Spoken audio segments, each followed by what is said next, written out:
దేవునికే సమస్త మహిమ ఘనత ప్రభావాలు కలుగును గాక. దేవదేవుడు నీ స్థితిని ఎరిగినటువంటి వాడు. యేసుక్రీస్తుకు నీ పరిస్థితి ప్రతిదీ కూడా తెలుసు. ఏ స్థాయిలో ఉన్నావో, ఒకవేళ నీ జీవితంలో అనేక సార్లు కృంగిపోయినట్లయితే దేవుడు నీ జీవితాన్ని కట్టగలడు. ఇది నమ్మవచ్చు. ఖచ్చితంగా నమ్మదగినటువంటి మాట ఏమిటంటే, దేవుని వాక్యం సెలవిస్తా ఉంది, దుఃఖపడు వారిని క్షేమమునకు లేవనెత్తును. యోబు గ్రంథంలో 5వ అధ్యాయం 11వ వచనం మనం చూస్తున్నాం. ఇదే వచనాన్ని నేను చెబుతున్నాను. అట్లు ఆయన దీనులను ఉన్నత స్థలములలో నుంచును. అట్లు ఆయన దీనులను ఉన్నత స్థలములలో నుంచును. దుఃఖపడు వారిని క్షేమమునకు లేవనెత్తును. యోబు గ్రంథము 5వ అధ్యాయము 11వ వచనం చెబుతుంది ఈ విధంగా.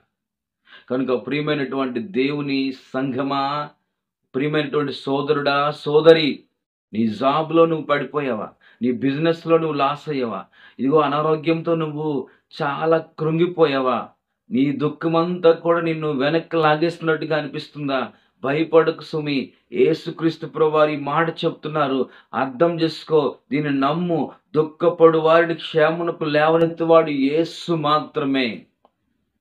కనుక సోదరుడా, కృంగిపోకు.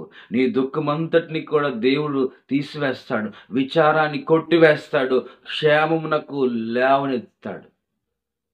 ప్రస్తుతం నీ యొక్క స్థితి ఏమో దుఃఖపడే విధంగా ఉందేమో, కానీ దేవుడు దాన్ని మార్చి క్షేమమునకు తీసుకెళ్తాడు. క్షేమాన్నిచ్చుటకు ఆయన మాత్రమే సరిపోయినవాడు. నమ్ము, దేవుని వాక్యాన్ని నమ్ము. దుఃఖపడు వారులారా, యేసు యొద్దకు రండి. క్షేమమైనటువంటి గొప్ప స్థితిలోకి నిన్ను తీసుకెళ్తాడు. క్షేమాన్నిచ్చుటకు ఆయన మాత్రమే సరిపోయినవాడు.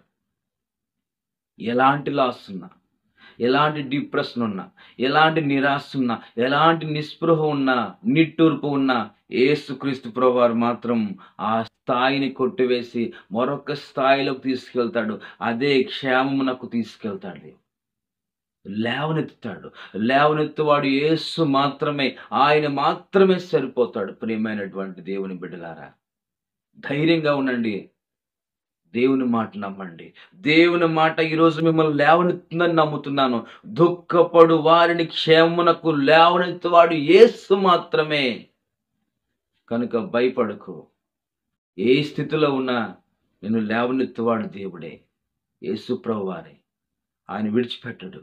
నీ భార్య వదిలేసిందేమో, నీ భర్త వదిలేశాడేమో, ఎవరైనా నిన్ను దుఃఖంలో వదిలేస్తారు, కానీ యేసుక్రీస్తు ప్రభువారు దుఃఖపడు వారిని వదిలేయక వారిని దుఃఖము నుంచి క్షేమమునకు నడిపిస్తాడు, సంతోషాన్ని ఇస్తాడు. దేవుడే మిమ్మల్ని దీవిస్తాడు. భయపడకు, ధైర్యంగా ఉండు. దేవుడు అట్టి కృప మీకు సదాకాలం దయచేయను గాక. దుఃఖపడు వారిని క్షేమమునకు లేవనెత్తువాడు యేసు మాత్రమే.